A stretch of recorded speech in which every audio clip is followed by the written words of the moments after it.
Hey everybody, I wanted to just do a quick update with you on how my year without spending is going.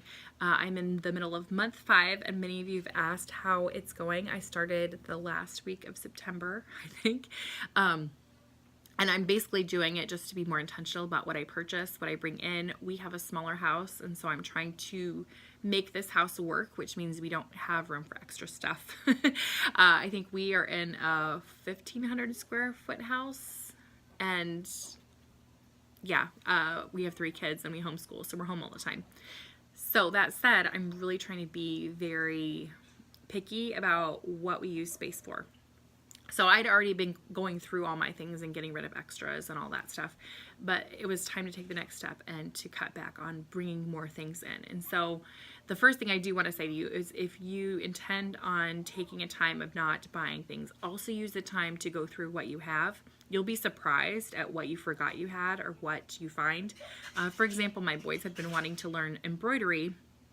And I said, I think I have extra embroidery hoops somewhere, but I don't know where. We might have to purchase some. I didn't really want to, but it was still I was okay because it was for them. But then I was going through my room, a couple areas that I hadn't got to yet, and I found extra embroidery hoops. So that worked out great. So yes, take the time to go through and take inventory of what you have. I have not purchased any new makeup, toiletries, other than my favorite bar soap from my sister-in-law's shop, because I don't need to. I have plenty of lotion. I have plenty of, I don't really wear makeup, so that's not my personal thing. I did buy bubble bath because for me, the bubble bath and the bath bombs, that's kind of a personal need. I'm a bath person. It's instead of me going to Starbucks, that is my decompressing time. Once or twice a week, depending on how bad it is, I take my bath. So I did do that, and I'm okay with that. And the bath bombs were from my sister-in-law's shop again, so I was supporting family and handmade. I was okay with that. As far as tempting things, the library book sale, I haven't gone, but I have been able to go walk into Half Price Books, IKEA, and Super Target without a problem. I think I got jam at IKEA because we're doing research on getting new beds for my boys. And the cashier kind of looked at me shocked that I could walk out with that, but it took a while to build up to that. It took a long while of just really telling myself why I'm doing this over and over again, and now I just don't, it's not something I worry about, not something I think about. At the beginning of the time, I would make lists of things that I was sure that I was going to purchase in October, whenever this is up. And now my birthday is next month, and my in-laws asked what I would like for my birthday, and there's maybe one thing I would want. I didn't ask for it, but I asked for money for new bedroom furniture because we're trying to downsize our furniture in our room so we have more space. So my husband has a spot to work quietly away from the kids. Yeah, I mean, the more you kind of live into the mindset, the more it becomes a part of it becomes easier, if that makes sense.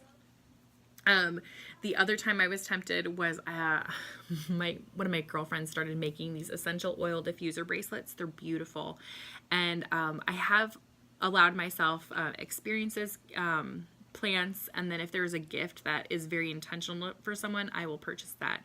I didn't want to kind of put restraints around my generosity. But I did purchase a couple of bracelets for some girlfriends for Valentine's Day. A couple of my friends that I knew were going to have a rougher Valentine's Day of it. And I really wanted one for myself. Really. And they're only $10. So you can like do all of the negotiating with yourself. But it's not a need. So come October, I will probably buy a few. Really, that was probably the most tempting thing was just a simple bracelet because it was supporting my friend. And they're so beautiful and practical. Again, I'm not buying it. That's when I was most tempted. Other things that I've learned, I've gotten a lot more creative with what I have. I've looked at our art supplies that we have and have been able to work with those. Like I said, I found the embroidery hoops for my kids.